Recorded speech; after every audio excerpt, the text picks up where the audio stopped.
Myth: you can hide assets to avoid division.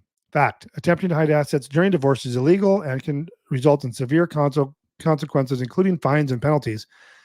So that goes back. I don't have that issue, or if we do, I don't know about it because our clients are coming to us and they're aware of all the assets and debts. They're doing their disclosure process. They're aware of what's going on. But it does happen. I worked for an attorney. I worked for the courts in the past for doing this, and people hide assets all the time. They have to get forensic accountants. They have to subpoena documents. It gets ugly and very, very costly. But yeah, I'm sure there's people out there trying to hide them. But keep in mind things like pensions. If you say, "Hey, I didn't list my pension. I'm hiding it," and so forth. Excuse me.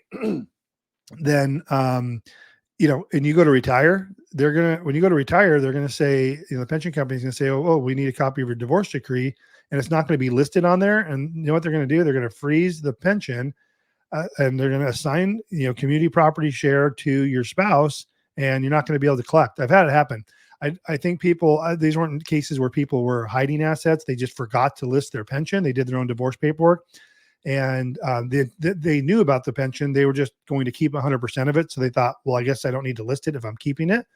And no, it doesn't work that way. You still need to include that on the settlement, because if it's left silent, it's not addressed, your pension plan is going to assume community property laws apply. I've done a couple not settlement agreements, but modifications to judgments to include this missing asset, generally a pension.